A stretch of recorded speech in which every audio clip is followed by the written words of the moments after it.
ذلك بأن الله لم يك مغيرا، الله نه تغیروي یو نعمت چې په یو قوم باندې کړی وي، حتی یغیروا ما بانفسهم، تر دې چې دوی تغییر رانولي ما د هغه شي چې په نفسونو د دوی کې ده. وان الله سمیع علیم، الله اوریدونکی ده او الله علم لري، عالم ده.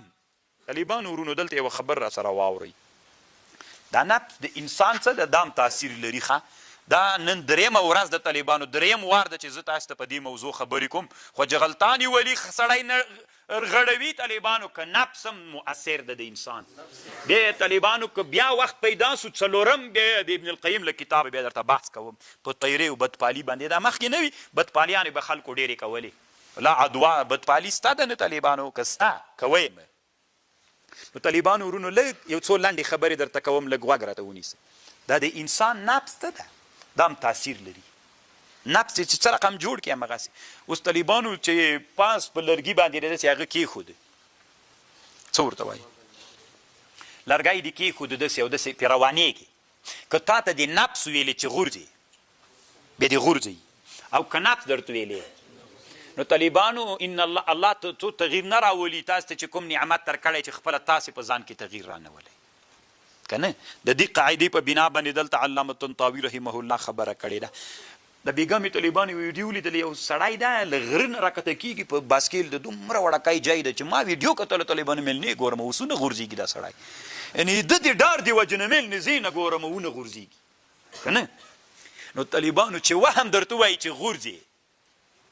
وهم، نو خو ګوره دا د انسان وهمونه د انسان نفسونه تاثیر لري که نه لري. کوم انسان چې داسې وایي چې غورځمه غورځي که نه، نو خو چا وغورځاو؟ دا خپل نفس دا قوي متخیلې د وغورځاو که نه. اوس طالبانو تاسې غوږ ونیسئ ورته. کله چې د انسان دا نفس قوي وي، دا روحیه د انسان قوي وي، اوس مثلا جهاد شروع کېږي او د تا روحیه داسې وي چې خامخا موږ کامیابېږو، بیا دغه نفس تا سره ملګري کېږي کامیابېږي.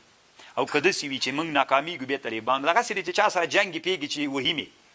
نو که بیا جنګ ته ورسي وهي دي، که څومره پهلوانه مې ګورئ، خو چې عزم باندې ورسي که نه په دغه فکر باندې چې نه وهم یې، بیا طالبانو وهلی سي. خبر باندې پوه شو. او له طالبانو د تاثیر داسې حالت ته رارسېږي. تاسې اوس خبرې ته غوږ ونیسئ. د علامه طنطاوي وایي نن معاصره نړۍ کې په دې باندې بحث وی د علمي تحقیق. دې ته طالبانو مسأله د استهوا وي. و یو سړی ډاکټرانو راغلل، حکومت یې ویلې چې موږ ته داسې یو مجرم راکوئ، موږ پلټنه کوو په علمي، داسې یو مجرم راکوئ چې فیصله د چا پېسه وي، د مرګ فیصله پېسه وي. وایي صحیح ده. چې را یې وسته نو د مجرم ته یې ویلې، ده خو نه دي ورته ویلې چې موږ ډاکټران یو، د مجرم ته یې ویلې وایي مجرمه موږ دې مړ کوو، خو مړ کوو دې داسې چې د تا دا پوستکی څه ده دا داسې شکوو درنه باسو یې درنه پوستکی درنه باسو او چې وینه داسې درنه جاري سي او ته مړ سي. په همدې وویره چې ښه د ده دا فکر ور جوړ کړه چې ما ولا داسې مې پرې کوي که نه چې دا رګونه مې کوم چې کړي دا پرې کوي چې وینه رانه لاړه سي. خبر پوه شو. ده دا نفس و فکر یې داسې ور برابر کړه چې ور برابر یې که، یعنې دوی په دې باندې بحث کوو چې د انسان نفس ته رقم ته برابر کې دا نفس د انسان سړی وزلی سي که یې نسي وزلی. دې سړی څملو په تخته باندې څملو داسې کوټه جوړه کړله چې داسې برابره غوندې کوټه وي چې څملو سترګې ور وتړلې او چاړه یې راواخیستله دا جې لږ پې باندې پرېږ او دلته یې طالبانو ورونو داسې اوبه باندې کرایو مړې اوبه ور باندې راخوشې کړلې لکه وینه غوندې چې هغه سړي ته خیال کې داسې راسي چې وینه رانه روانه ده.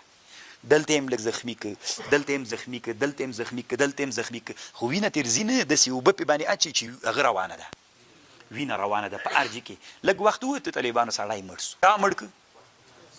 دا وهم څه د طالبانو چې وهم انسان مړ کولی سي. نن معاصر طب کې طالبانو دا منل سوې ده. وقد جرب احد المشاهير الاطباء قوة الاستهواء في الجسم فاستأذن من حكومة في قتل مجرم محكوم بالاعدام.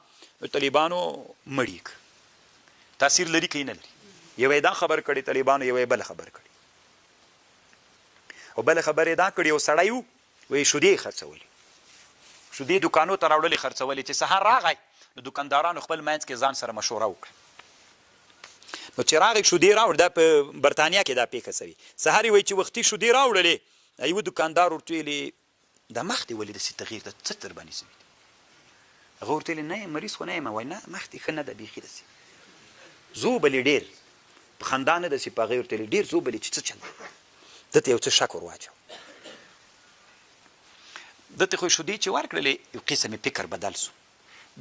دویم دوکاندار ته چې شودې ورولې چې هغه ته یې ورولې هغه ورته ویلې ولې رېږدې څه لړزېږې ولې هغه ورته ویلې کله لړزېږم وایي د شودې چا چې لړزېږې ورته نه لړزېږم نه بیخي ډېر لړزېږې تا ځان ته فکر نه ده په خندا نه داسې ورته ویلې چې د ده فکر اوس بدل کړي درېیم ته چې ورغی طالبانو نو هغه ورته ویلې وایي څه در باندې سوي بیخي تللی نه سې څه در باندې سوي بیخي تللی نه سې نن خو نه به دې راوړلې دا شودې د طالبانو دا بس همغه ته چې روان ده چې ورسره غږېږي درپ راوغورځېد چا وغورځاو نو طالبانو تاثیر لري که نه لري لري یې طالبان نو خواجه غلطان سړی نه رغړوي طالبانو دا وهمونه د انسانانو د فکرونه یې رغړوي ومو منله دا علمي مسئله اوس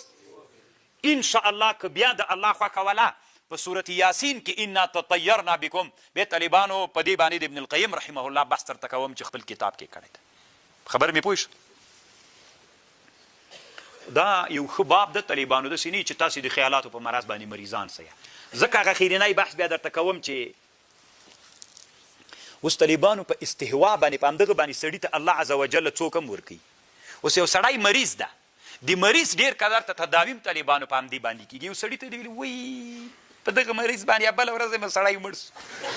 دا مړ که یې داسې ورته وایه بله ورځ د موږ په کلي کې یو سړی و همدغسې مریض و روغ جوړ سو قسم په الله روغ جوړ سو نو طالبانو څوک یې که مریض نه طالبانو په دې شکل باندې څوک وباسه مرض وباسه طالبانو همدغه استهوا باندې انسانان څنګه هم کېږي جوړېږي خبر باندې پوه شو زده خبره كدأب آل فرعون والذين من قبلهم كذبوا بآيات ربهم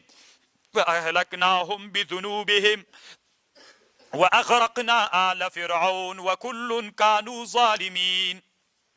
إن شر الدواب عند الله الذين كفروا فهم لا يؤمنون الذين كسان عاهدت منهم چې تاسې عهد کړیو له دوی نه عهد سره کړیو ثم ينقضون عهدهم في كل مرة وهم لا يتقون فإما تثقفنهم في الحرب یا بت دوی مړه کوي فإما تثقفن کچیرته دی دوی ګیر کړل مړه ک په جنگ کې دسې مړه کا فشرد بهم من خلفهم چې په ویروي په دوی باندې ورستنی لعلهم يذكرون د دې لپاره چې دوی پن واخلي